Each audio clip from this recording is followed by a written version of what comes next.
Je vais partager avec vous sur mon message qui a pour thème la porte. La porte.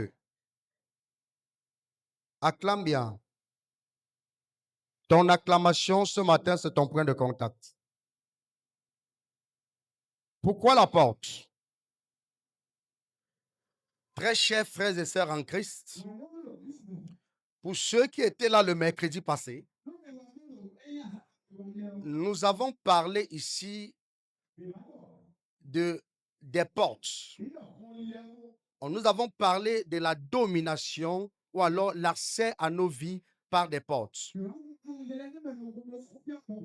Et lors de l'enseignement le mercredi passé, nous avons dit que nos vies, il y a des portes qui sont dans nos vies et que ces portes sont ouvertes par nous-mêmes. Nous avons compris que le diable n'entre pas dans ta vie s'il n'y a pas une porte ouverte.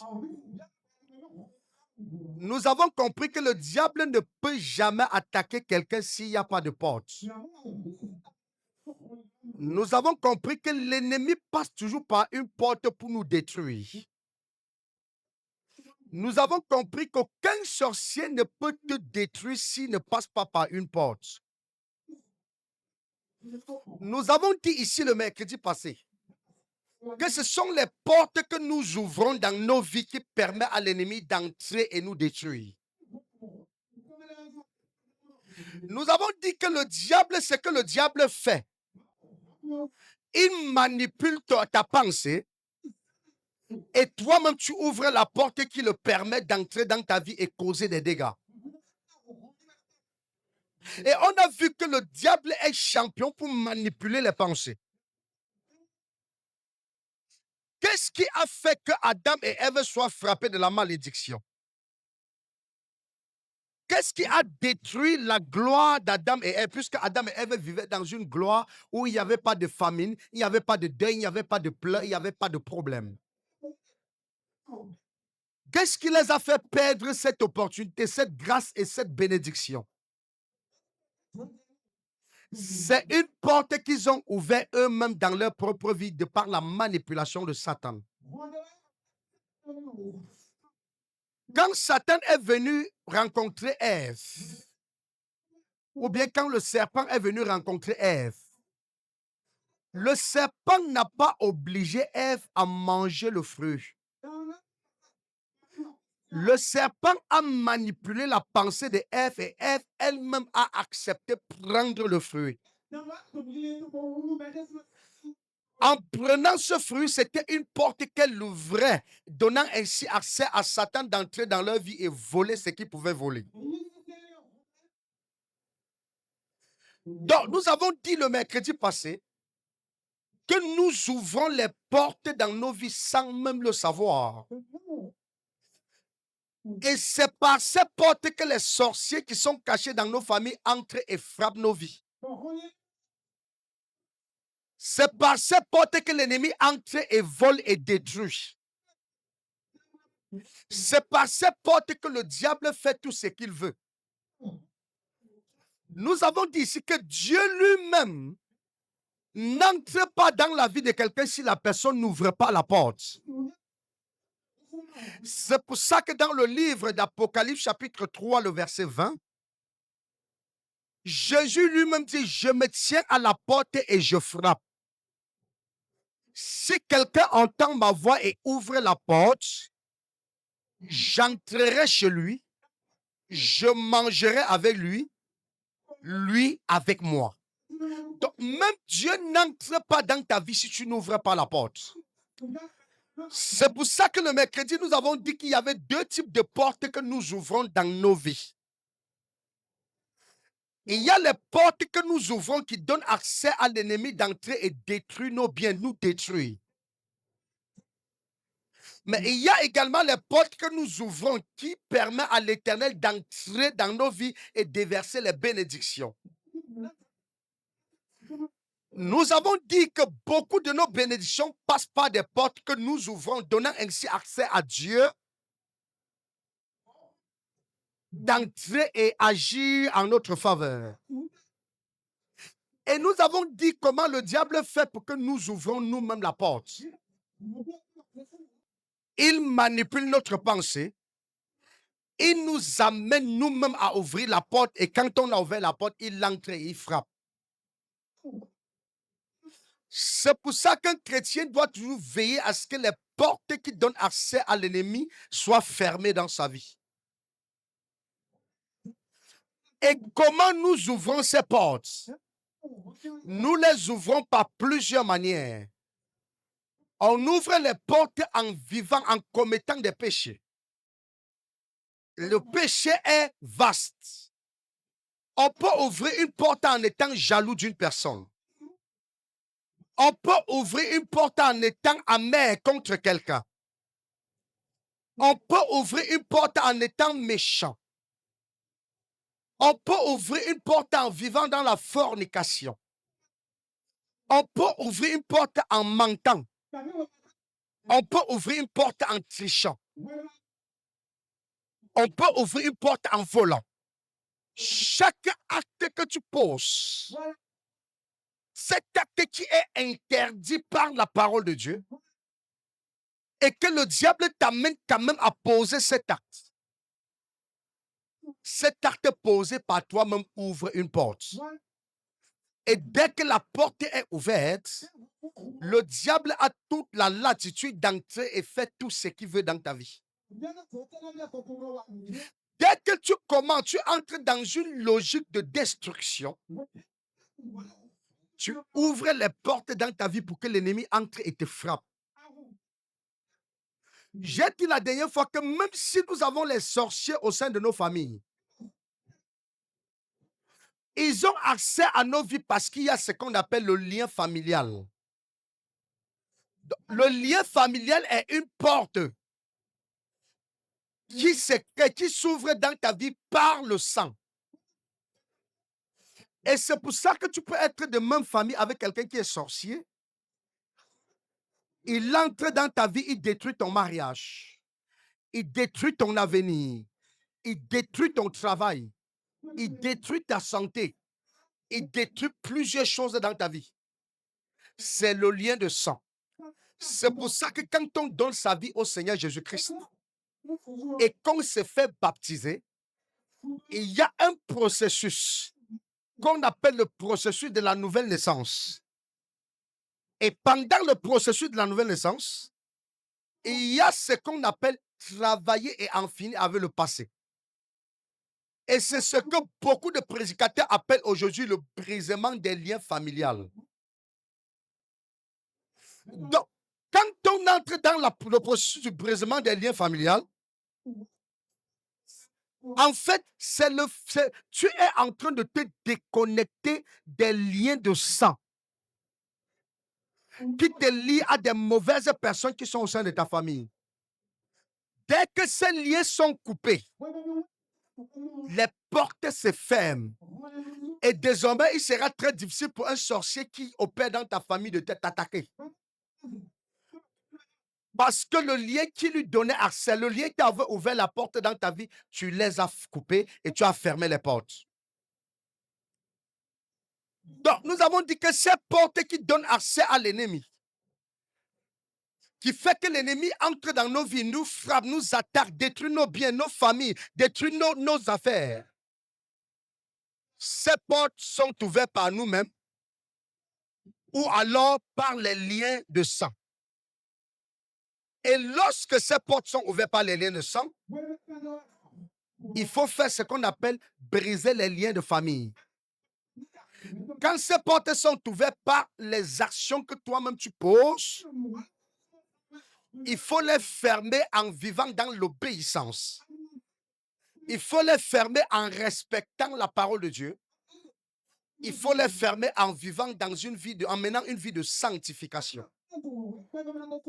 Parce que chaque fois que tu obéis à Satan, en commettant un péché, ce péché n'est pas seulement la désobéissance à Dieu, mais c'est également une clé qui ouvre une porte dans ta propre vie. Et comme je l'ai dit, que les portes qui donnent accès à nos vies ne s'ouvrent jamais de l'extérieur, mais ça s'ouvre toujours de l'intérieur. C'est pour ça que Jésus lui-même, il se tient dehors, il frappe. C'est toi qui dois ouvrir par dehors. C'est toi qui dois ouvrir par dedans. Si tu n'ouvres pas, Jésus n'entre pas. Et j'ai dit la dernière fois qu'il n'y a pas seulement les portes qui donnent accès à l'ennemi. Il y a aussi des portes qui donnent accès à Dieu dans nos vies. Si tu ouvres la porte, Dieu entrera chez toi. Si tu ouvres la porte, Christ entrera dans ton cœur. Si tu ouvres la porte, certaines bénédictions vont entrer dans ta vie. Et comment ouvrir ces portes pour que ces bénédictions entrent dans nos vies? La Bible dit que Dieu a tant aimé le monde qu'il a donné son Fils unique afin que quiconque croit en lui ne périsse point, mais qu'il ait la vie éternelle. Donc déjà, l'acceptation de Jésus-Christ est déjà une porte que tu ouvres pour ton salut. Donc quand tu acceptes Jésus dans ta vie comme ton Seigneur et Sauveur personnel, c'est une porte que tu ouvres pour ton salut. Maintenant, il y a beaucoup d'autres portes de bénédiction. La Bible dit qu'Abraham, nous avons vu ça vendredi passé, chaque fois qu'il partait en guerre et qu'il remportait la bataille, qu'est-ce qui se passe? Quand il revenait, il bâtissait un autel et faisait des sacrifices à Dieu. Ces sacrifices qu'Abraham fait là, ce sont des portes de bénédiction, les portes de victoire qu'il est en train d'ouvrir dans sa vie. Autrement dit, pour ouvrir une porte de victoire, il faut être reconnaissant pour les victoires passées que Dieu t'a accordées. La reconnaissance à Dieu par rapport à certaines victoires que tu as eues ouvre des portes à de grandes victoires. Donc, le fait qu'Abraham revient après chaque victoire faire des sacrifices sur un autel ouvre grandement les portes de victoire dans sa vie. Et c'est pour ça qu'Abraham n'avait jamais perdu une guerre. Ou alors il n'avait jamais perdu une bataille. Donc, chaque fois qu'il partait faire des sacrifices sur des autels, il ouvrait la porte de bénédiction. Mais les gens n'ont pas compris ce principe. Chaque fois que tu viens sur l'autel de Dieu, tu fais un sacrifice pour lui dire merci par rapport à quelque chose qu'il a fait. Un peu, nous avons présenté l'enfant de notre sœur ce matin. Elle a déposé son enveloppe sur l'autel. C'est pour dire merci parce que l'Éternel a gardé et a permis que cet enfant vienne au monde. Mais vous allez voir, cette carte qu'elle pose, cette carte de reconnaissance, va ouvrir une autre porte plus grande que celle que l'Éternel a d'abord ouverte pour qu'elle vienne dire merci. Donc, quand tu viens témoigner, remercier Dieu, témoigner ta reconnaissance en faisant un sacrifice sur l'autel, par rapport à une première victoire que Dieu t'a accordée, tu ouvres ainsi une porte plus grande que celle que tu as d'abord traversée. Et beaucoup d'enfants de Dieu ne connaissent pas ce principe. Ouvrir les portes de victoire. Jésus-Christ, en acceptant Jésus-Christ, nous ouvrons la porte du salut. En venant faire bâtir des autels comme Abraham l'a fait chaque fois, nous ouvrons les portes de victoire. Et cette porte de victoire nous donnera toujours la victoire partout où nous irons. Il y a également les portes de la percée financière. Une personne qui va ouvrir la porte, les portes du financier dans sa vie, honore Dieu dans ses dîmes et dans ses offrandes. La Bible dit dans le livre de Malachie chapitre 3, il dit apportez dans la maison du trésor tous vos dîmes et vos offrandes et vous verrez si je n'ouvre pas sur vous les écluses des cieux en abondance. Donc, honorer Dieu fidèlement avec sa dîme et son offrande ouvre les portes de prospérité. Ouvre les portes d'abondance. Il y a plusieurs portes, les portes de la guérison. Et ces portes de guérison, nous allons donc toucher le message d'aujourd'hui, le thème d'aujourd'hui. Parce que nous avons vu où il y a les portes de guérison qui ont été établies à quelque part qu'on a appelé Bethesda. Donc, comme je vous dis, il y a les portes qui s'ouvrent, que tu ouvres dans ta vie, qui donnent accès aux bénédictions. Il y a des portes qui donnent accès aux bénédictions. C'est-à-dire des portes qui permettent à la bénédiction d'entrer dans ta vie. Quelles sont les portes de l'élévation? La porte qui ouvre, la porte qui ouvre l'élévation, ou bien qui amène l'élévation dans ta vie, c'est de célébrer quelqu'un qui est élevé. C'est de célébrer quelqu'un qui est déjà grand. Quand tu vois quelqu'un que Dieu a élevé, si tu veux que Dieu ouvre les portes de célébration, de l'élévation dans ta vie, célèbre cette personne. Parce que quand tu célèbres quelqu'un qui est élevé, tu ouvres ainsi les portes de l'élévation et Dieu entre dans ta vie et t'élève également. C'est pour ça que tous ceux qui célèbrent les autres seront toujours célébrés. Tous ceux qui élèvent les autres seront toujours élevés. La Bible dit qu'on va vous mesurer de la mesure dont vous mesurez. Si vous mesurez avec une mesure serrée, secouée, resserrée et retranchée, on vous mesurera de la même mesure serrée, secouée et retranchée. Mais si vous vous mesurez avec des bonnes mesures bien établies, bien chargées, c'est avec cette même mesure qu'on va vous mesurer. Donc, si quelqu'un veut être élevé, si quelqu'un veut être grand, il faut célébrer les grands. Il faut célébrer ceux que Dieu élève. Il faut élever les gens, pas toujours les rabaisser. Il faut élever les gens même quand ils ne sont pas là. Parce que quand tu élèves quelqu'un, tu viens d'ouvrir les portes de l'élévation. Quand tu rabaisses quelqu'un, tu viens de fermer les portes de l'élévation. Donc, la porte qui donne accès, qui t'élève, c'est savoir élever les gens. Savoir honorer ceux que Dieu a élevés. Mais si tu es dans la logique où tu veux que c'est toujours toi qu'on élève, c'est toujours toi qu'on honore, c'est toujours toi qu'on voit. La Bible dit que ceux qui voudront s'élever eux-mêmes seront rabaissés et ceux qui se rabaissent seront élevés. Donc, l'une des portes que nous devons travailler à ouvrir dans notre vie, ce sont les portes de l'élévation. Il faut savoir élever les autres. Il faut savoir honorer ceux que Dieu a élevés. Il faut savoir honorer ceux qui sont élevés. Il faut savoir célébrer la grâce de Dieu dans la vie des gens. Il faut savoir célébrer ce que Dieu a fait de quelqu'un.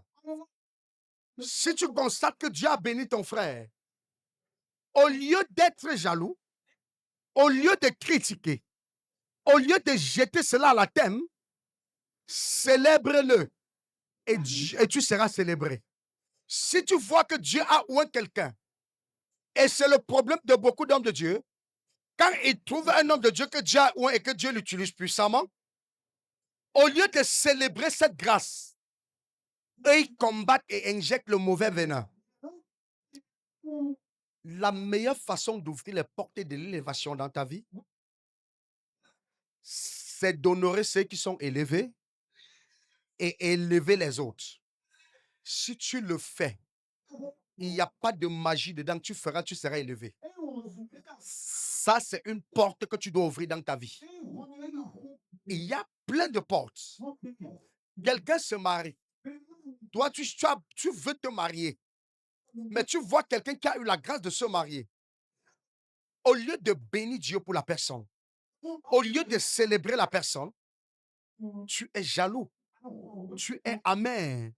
Tu dis non, c'est toi qui devais te marier avant la personne. Et quand tu commences à être amer comme ça, qu'est-ce qui se passe dans ta vie? Tu fermes les portes du mariage. La Bible dit que faites aux autres ce que vous aimeriez qu'on vous fasse. Si tu veux que les gens te bénissent, bénis les autres. Si tu veux qu'on te bénisse, bénis les autres. Si tu veux qu'on t'aime, aime les autres. Si tu veux qu'on te donne, donne aux autres. Si tu veux qu'on t'élève, élève les autres.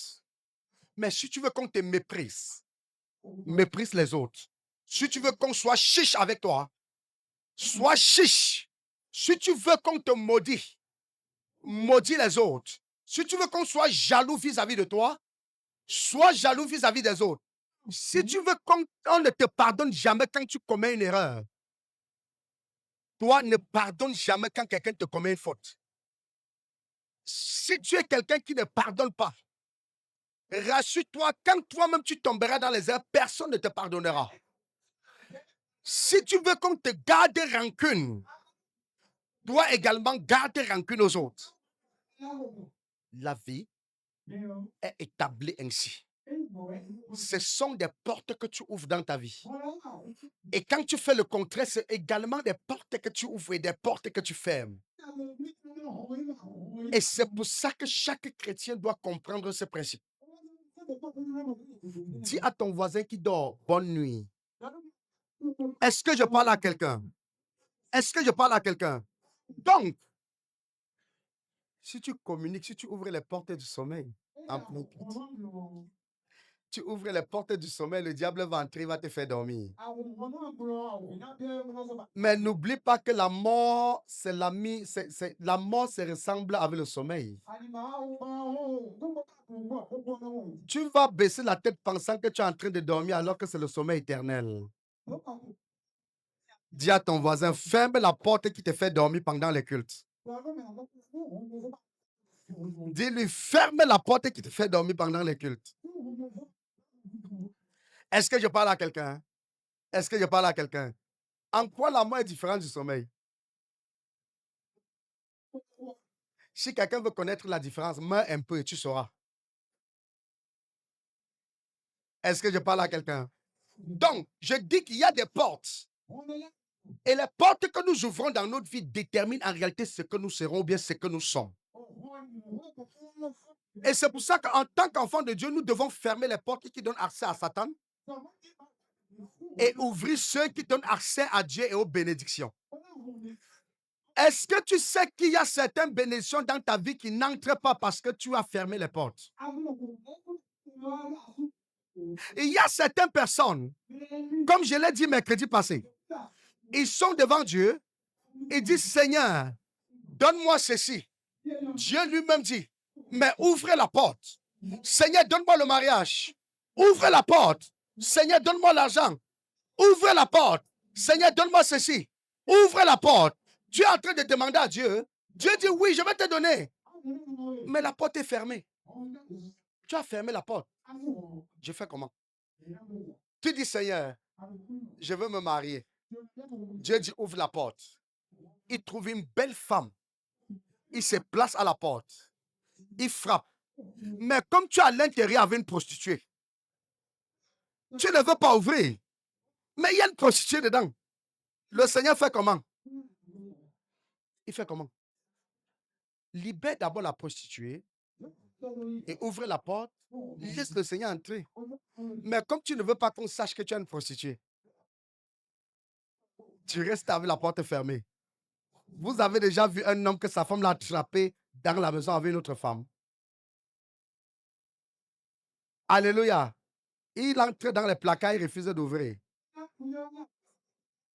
Il entre dans les toilettes, il refusait de sortir. Est-ce que je parle à quelqu'un? Non. Tout ce que tu veux, tu dis Seigneur, veux ceci. Dieu dit ouvre la porte. Les portes de bénédiction, c'est toi qui dois les ouvrir. Par ton bon comportement, par ta bonne conduite, par ton obéissance à la parole de Dieu. J'ai dit quelque chose la dernière fois. J'ai dit qu'il y a un pouvoir que Dieu a remis entre les mains de l'homme. Ce pouvoir est plus puissant que toute autre puissance. Dieu a donné un pouvoir à l'homme, cette capacité de dire non et de dire oui, cette capacité de donner et de refuser, ou alors de ne pas donner.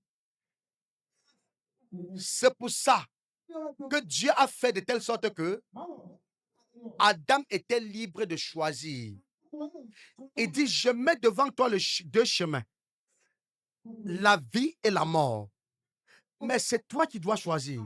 Moi, je te conseille de choisir la vie afin de vivre. Mais si tu préfères la mort, c'est un pouvoir que tu as. Le diable peut vouloir te parler dans ta pensée, tu dis non. Le diable peut te dire, va draguer telle femme, tu dis non. Le diable peut te dire, mens, tu dis non. Le diable peut te dire dans tes pensées, il faut escroquer, tu dis non. Le diable peut te dire dans ta pensée, manque le culte, tu dis non. Le diable peut te dire dans ta pensée, va te prostituer à cause d'argent pour avoir de l'argent, tu dis non.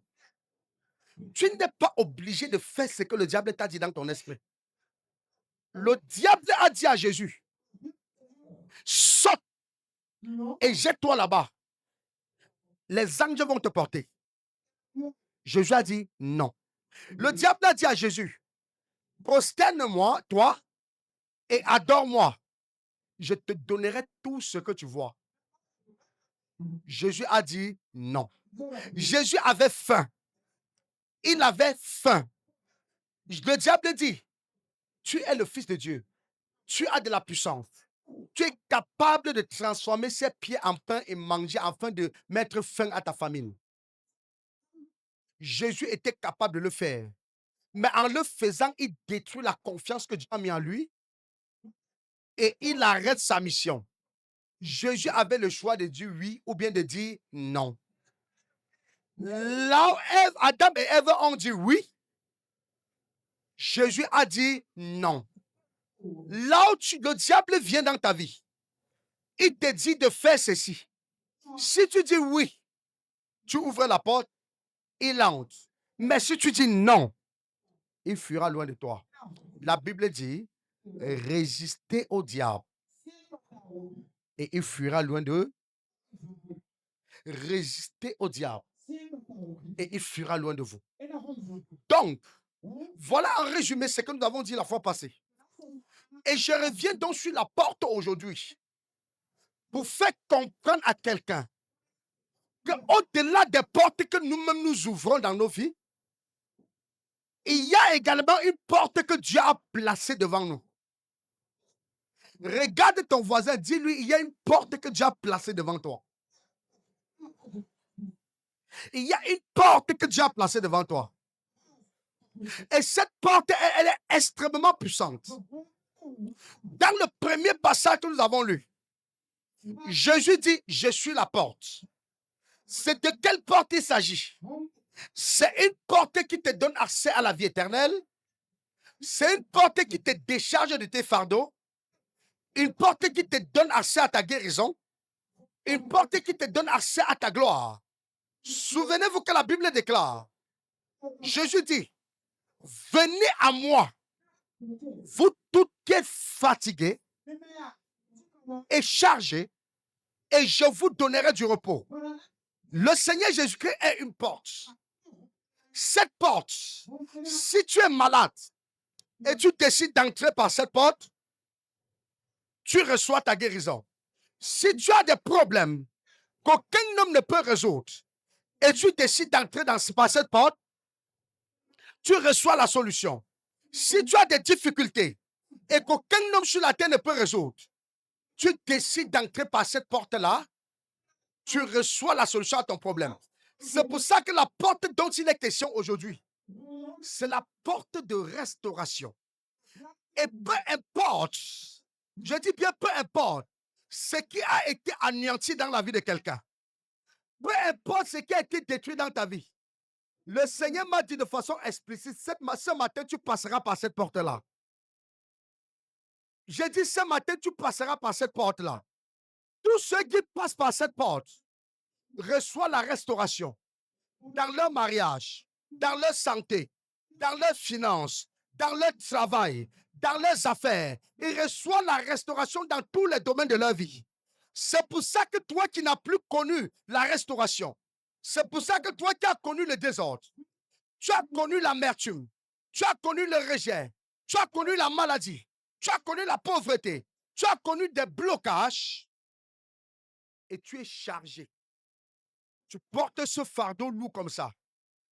Si tu acceptes de passer par cette porte ce matin, tu seras déchargé de ta maladie. Tu seras déchargé de ta pauvreté. Tu seras déchargé de ton joug. Tu seras déchargé de tout ce qui est posé sur ta vie. Si tu dis Amen fort, ça va se passer dans ta vie. Si ton Amen est plus grand que celui de ton voisin, ça va se passer. Ce matin, cette porte, tu vas passer par cette porte. La porte de la restauration, tu passeras par là. La porte qui va restaurer ton mariage, tu passeras par là. La porte qui va restaurer tes finances, tu passeras par là. La porte qui va restaurer ta santé, tu passeras par là. La porte qui va restaurer ta gloire, tu passeras par là. La porte qui va te restaurer dans tous les domaines de ta vie, ce matin, tu passeras par cette porte. Si tu dis Amen plus fort que ton voisin, ça va arriver. Si ton Amen est plus puissant que celui, ça va arriver. Dis, je passe par cette porte ce matin. Dis, je passe par cette porte. La restauration de mes finances. La restauration de mes affaires. Je passe par cette porte. La restauration de ma gloire. Je passe par cette porte. La restauration de mon ventre. Je passe par cette porte. La restauration de mon mariage. Je passe par cette porte. La restauration de ma destinée.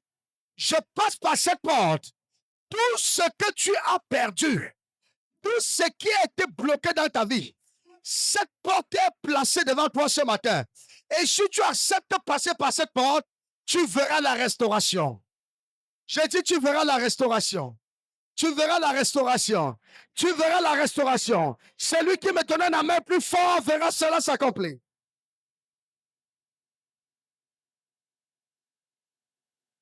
Alléluia. La porte. Dis à ton voisin la porte. La porte de ta destinée. Cette porte, c'est Christ. Et la Bible, nous avons lu. Je suis la porte. Christ est la porte. Le Seigneur Jésus-Christ est la porte. Une porte qui te donne accès à ta restauration. Venez à moi, vous tous qui êtes fatigués et chargés. Regarde un voisin. Arrête sa main fort. Je n'ai pas dit nonchalamment. Arrête sa main fort. J'ai bien dit fort. Même si c'est ton père, arrête sa main fort. Même si c'est ton grand-père, même si c'est ta grand-mère, arrête sa main fort. Pose-lui cette question. Qu'est-ce qui te fatigue?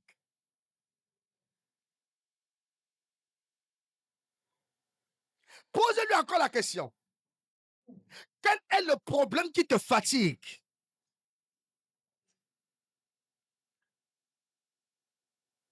Dis-lui ce matin. Dis-lui ce matin, tu seras déchargé. Dis-lui, tu seras déchargé. Dis-lui, tu seras déchargé. Tu seras déchargé de ce fardeau. Tu seras déchargé de ce problème. Tu seras déchargé de cette maladie. Tu seras déchargé de cette pauvreté. Tu seras déchargé de cet non-accomplissement. Tu seras déchargé de cette stérilité. Tu seras déchargé de ce célibat. Tu seras déchargé de cet échec. Tu seras déchargé. Dès que tu vas passer par cette porte, le Seigneur te décharge. Donne-moi un amen fort. Donne-moi un amen fort. Donne-moi un amen fort. Je vous explique le pourquoi tu seras déchargé. La Bible déclare, dans le livre de Jean chapitre 5, la Bible dit, près de la portée des brebis, il y avait une piscine appelée Bethesda en hébreu. Cette piscine possédait 5 portiques. Déjà, j'aimerais rappeler quelque chose à quelqu'un. Le chiffre 5 représente la grâce. Le chiffre 5 représente la grâce. Quand on est dépourvu, quand il n'y a plus d'espoir, On a besoin de la grâce de Dieu pour avoir la solution. Vous allez voir que partout où Dieu a opéré un miracle où il n'y avait plus d'espoir, le chiffre 5 est intervenu plusieurs fois. La Bible dit que cette piscine avait 5 portiques. Je rappelle qu'à l'époque, la grâce avait disparu. Et Jésus était la future grâce qui devait venir. Alors, le peuple avait donc besoin d'une grâce supplémentaire pour être guéri de leur maladie. C'est pour ça que la piscine de Bethesda, quand quelqu'un tombait dedans, quand l'ange agitait, la personne était guérie, quelle que fût sa maladie. Donc 5, c'était le chiffre, 5 est le chiffre de la grâce. C'est pour ça que je dis à quelqu'un ce matin, d'ici 5 jours, un miracle va te localiser. Je dis d'ici 5 jours, un miracle va te localiser. D'ici 5 jours, quelque chose d'extraordinaire va se passer dans ta vie. D'ici 5 jours, tu recevras une grâce. Si tu me donnes un amen fort, si tu me donnes un amen fort, si tu me donnes un amen fort, si ton amen est plus fort, tu vas entrer dans cette grâce avant ton voisin.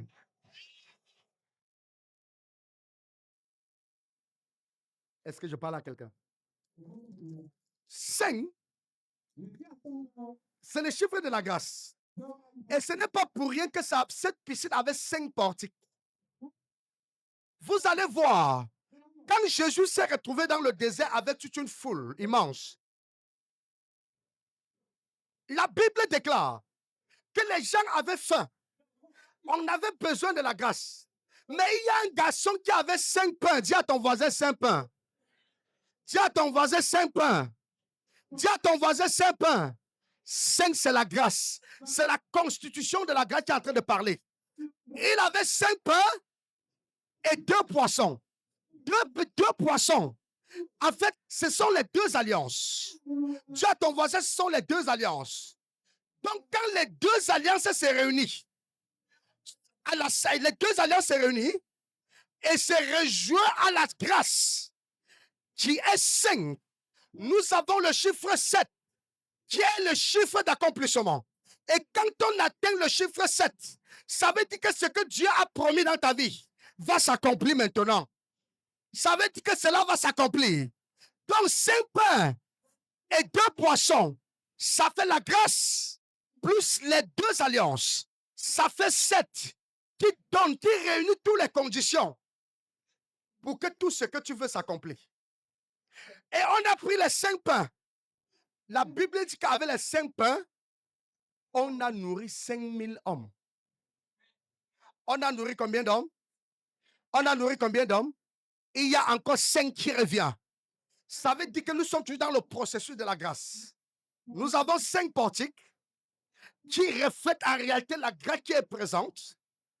Nous avons 5 pains qui reflètent la grâce qui est présente. Et nous avons 2 poissons qui est l'ensemble des 2 alliances. 5 plus 2, ça nous fait 7, qui nous donne en réalité que la grâce est accomplie, parce que 7, c'est l'accomplissement. Donc, je veux dire à quelqu'un ce matin, en 5 jours, la grâce va te localiser, et au 7e jour, ça va s'accomplir. Quelqu'un n'a pas dit Amen. Quelqu'un n'a pas dit Amen. En d'autres termes, d'ici jeudi prochain, la grâce va te localiser. Et le samedi, cette grâce va s'accomplir. Elle va s'accomplir. Si quelqu'un croit à cette parole de prophétie, je parle en tant que prophète. Si tu crois à cette parole de prophétie, le 5e jour, tu vas ressentir la grâce. Et le 7e jour, tu verras ça de tes 2 yeux. Le 7e jour, tu vas sentir la grâce. Et le 7e jour, tu verras l'accomplissement. Le 5e jour, tu verras la grâce.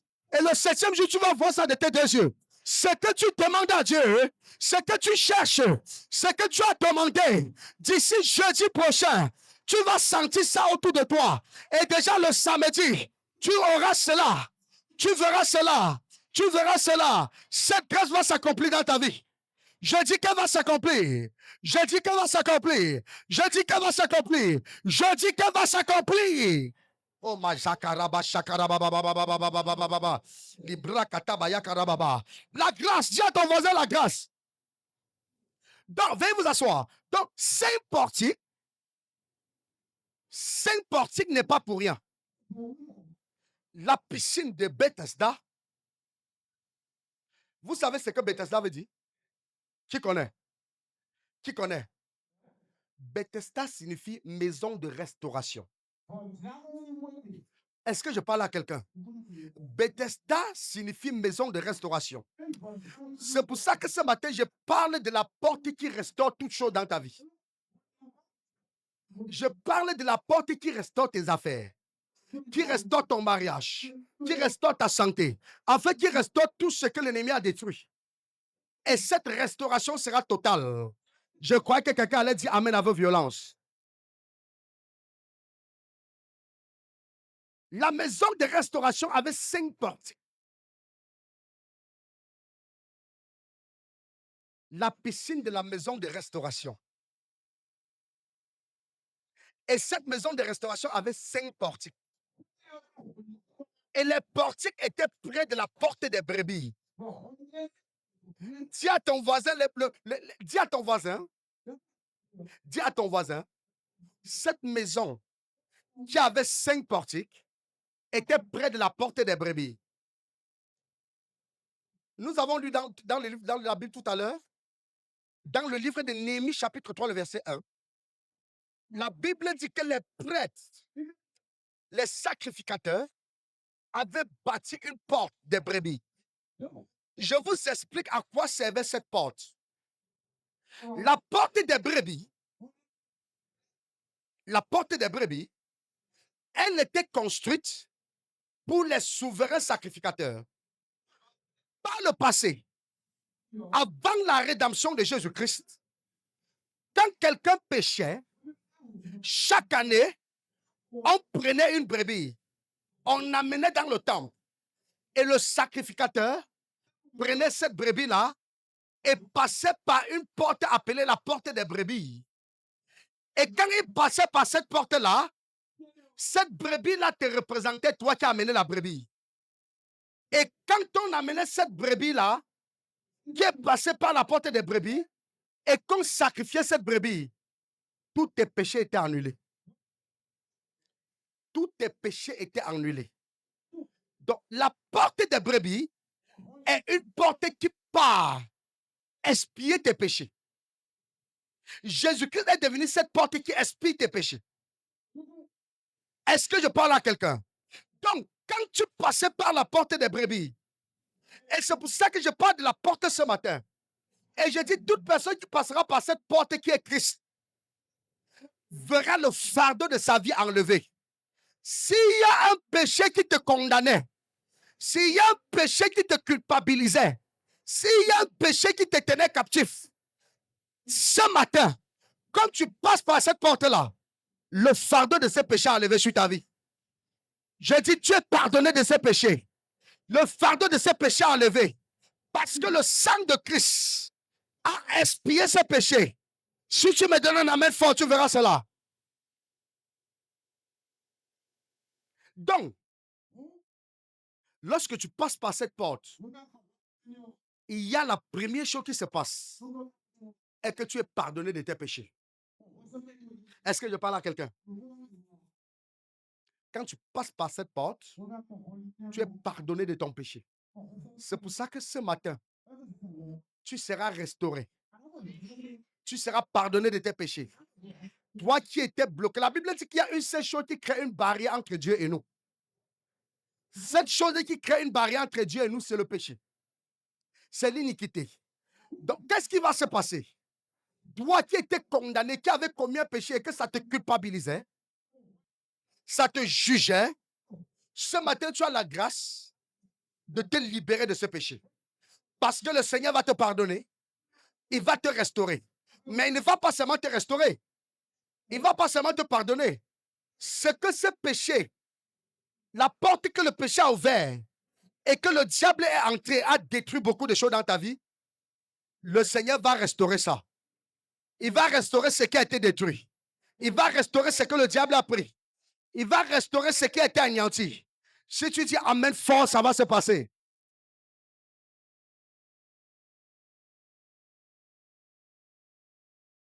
La porte. La porte. Tell your neighbor. The gate. The door. The door. La porte. Dis-lui la porte. Dis-lui la porte.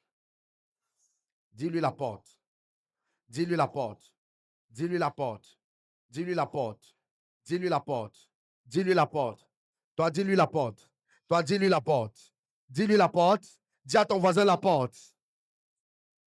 Cette porte va s'ouvrir ce matin. J'ai dit, elle va s'ouvrir. Elle va s'ouvrir. Au nom puissant de Jésus-Christ. Alors, il y a un mystère là.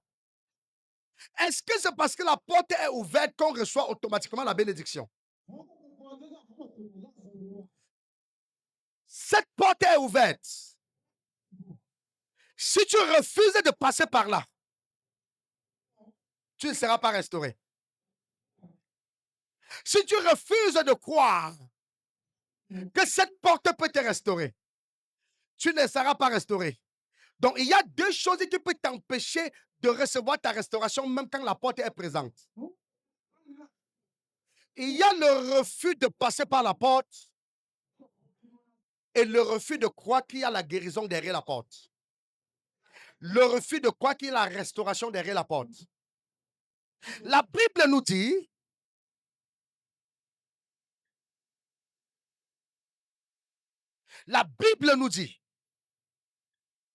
que devant l'une des portes de la piscine de Bethesda, il y avait un homme qui était paralysé depuis 38 ans. Comment se fait-il que quelqu'un est dans un environnement de grâce? Pendant que les gens se plongent et reçoivent leur guérison, il n'est jamais guéri.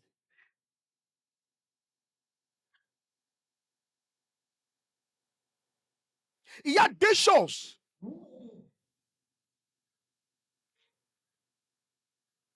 qui empêchaient à cet homme d'être guéri. La première chose, c'est son incrédulité. À cause de son incrédulité, il a passé 38 ans.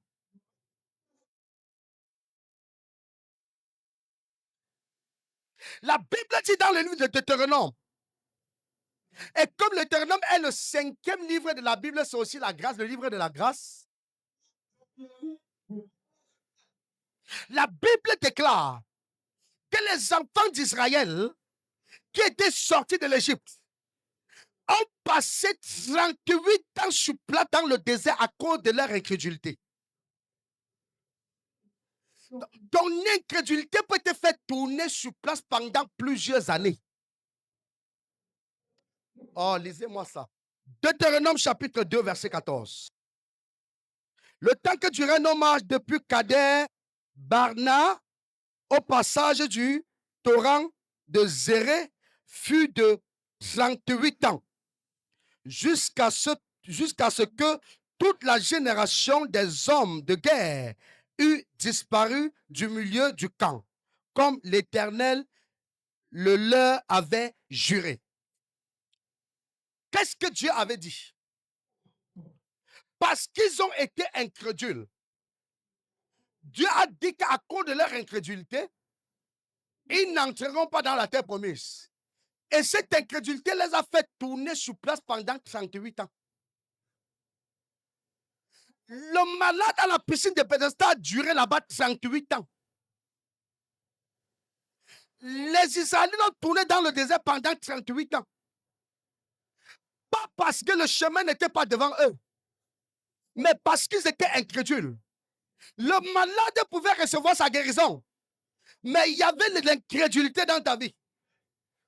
Quand tu refuses de croire à la parole de Dieu, quand tu refuses de croire à ce qui est proclamé, comme les paroles que je vais proclamer ce matin, si tu refuses de croire à ces paroles, c'est de ton droit. Mais sache que l'incrédulité te maintiendra sur place.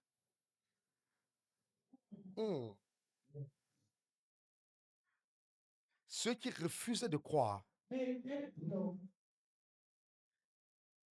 Il y a une chose que moi j'ai l'habitude de dire. La parole de Dieu est comme une folie aux yeux des hommes. C'est pour ça qu'il ne faut jamais philosopher avec la parole de Dieu. Elle est oui et amen. Ce qui dépasse la compréhension de l'homme, c'est ça que Dieu prend pour confondre le monde. Donc, l'incrédulité est l'une des choses qui t'empêche de passer par la porte de ta gloire. À cause le fait de ne pas croire à une déclaration, à une parole peut te faire tourner sur place pendant plusieurs années. Laissez-moi vous raconter une histoire. Il y a un homme de Dieu qu'on appelait William Marion Branham. Cet homme de Dieu était extrêmement loin. Il ressuscitait les morts, il était puissant dans la prophétie. Il avait une notion de guérison au père. Mais son fils, qui s'appelait Paul, Billy Paul Branham, souffrait d'un cancer. Il souffrait d'un cancer. Et chaque fois, son père prie, il guérit les gens, il est là, il ne reçoit pas. Il savait que son père est un homme de Dieu. Il savait que son père a l'onction. Mais la familiarité qu'il y avait entre lui et son père ne le permettait pas de croire comme les autres croient son père. Il ne voyait pas son père comme un loin de l'éternel, mais il voyait son père comme son père. Et il a traîné cette maladie pendant longtemps. Et les gens se posaient toujours la question que, mais pourquoi le père de Billy ne le guérit pas de sa maladie? Il ressuscite les morts, on voit. Il guérit les malades, on voit. Mais pourquoi son propre fils a le cancer? C'est une question qu'on a posée sans jamais avoir de réponse. Jusqu'à ce que William Marion Branham ne meure. Et quand il est mort, des dizaines d'années plus tard, parce que quand il prêchait, on enregistrait son message dans les bandes, sur les bandes. Un jour, Billy Branham est entré à la bibliothèque et il a pris un des messages de son père, une cassette. C'était la cassette. Il voulait quand même écouter parce qu'il disait que le message de ce jour m'avait beaucoup ému. Il a pris la cassette. Il l'a mis dans sa radio cassette. Il a mis play.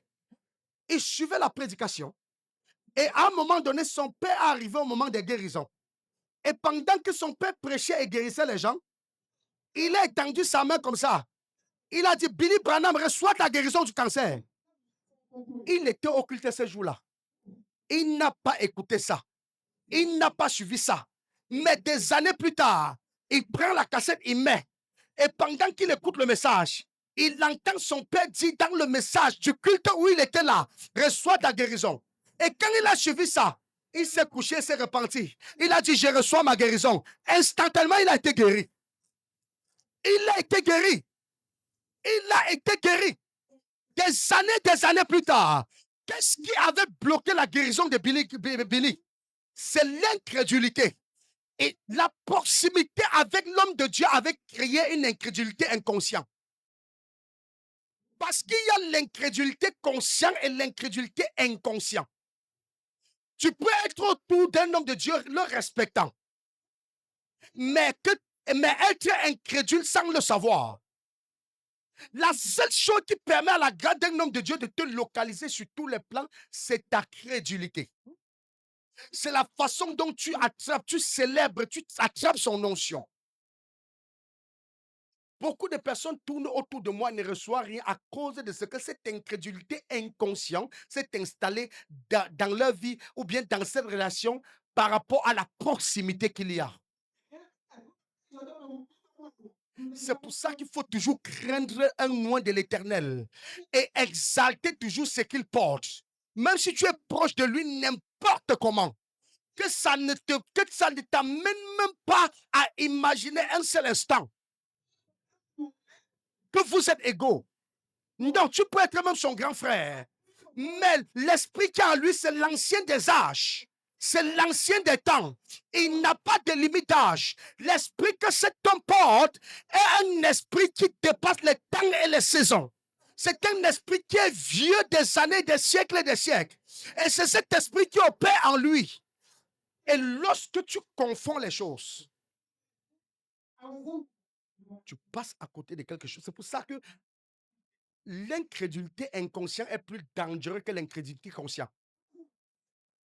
Parce que quelqu'un qui est incrédule consciemment peut changer facilement. C'est-à-dire, il suffit que la grâce permet qu'il comprenne qu'il a été incrédule. Il change. Mais quand l'incrédulité inconsciente s'installe, c'est-à-dire, tu n'es même pas conscient que tu es incrédule.